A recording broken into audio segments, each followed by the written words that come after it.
সংকট নাটকীয়তার পর টি-20 বিশ্বকাপে হচ্ছে ভারত পাকিস্তান ম্যাচ। প্রতিবেশী দেশের অনুরোধে বয়কটের সিদ্ধান্ত থেকে সরে এসেছে পাকিস্তান সরকার। এদিকে বিশ্বকাপে না খেললেও বাংলাদেশকে কোনো রকম জরিমানা করবে না আইসিসি। এছাড়া 2031 ওয়ানডে বিশ্বকাপের আগে আরও একটি বৈশ্বিক টুর্নামেন্টের আয়োজন করা হবে। সংবাদ বিজ্ঞপ্তিতে জানিয়েছে ক্রিকেটের নিয়ন্ত্রক সংস্থা। বাংলাদেশকে অন্যায়ভাবে বিশ্বকাপ থেকে বাদ দেয়ায় একমাত্র পাকিস্তানি প্রতিবাদ জানায়। ভারত ম্যাচ বয়কটের সিদ্ধান্তে নাড়িয়ে দেয় আইসিসিকে। বিশাল ক্ষতির মুখে পিসিবিকে রাজি করাতে রোববার হয় ত্রিপক্ষীয় বৈঠক।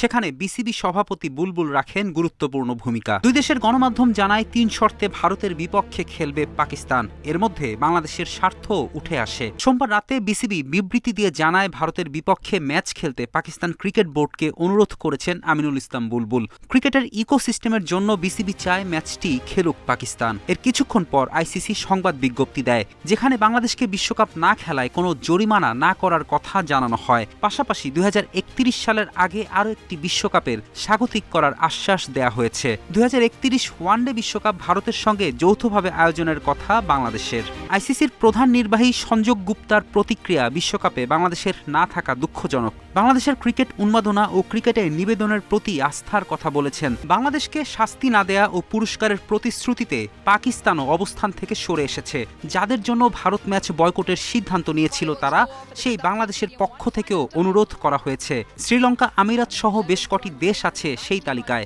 প্রতিবেশীদের অনুরোধ ও বিশ্ব ক্রিকেটের বৃহত্তর স্বার্থে ভারত ম্যাচ খেলতে রাজি হয়েছে পাকিস্তান। দেশটির সরকার থেকে সেই ঘোষণা এসেছে। নানা সংকট ও সপ্তাহখানেক নাটকীয়তার জল ঘোলা হওয়ার পর ভারত পাকিস্তান ম্যাচ হতেও যাচ্ছে, যেখানে বিসিবির ভূমিকা গুরুত্বপূর্ণ। আইসিসিও তাই হাফ ছেড়ে বাঁচল। ফেরদৌস ইসলাম, ইন্ডিপেন্ডেন্ট নিউজ।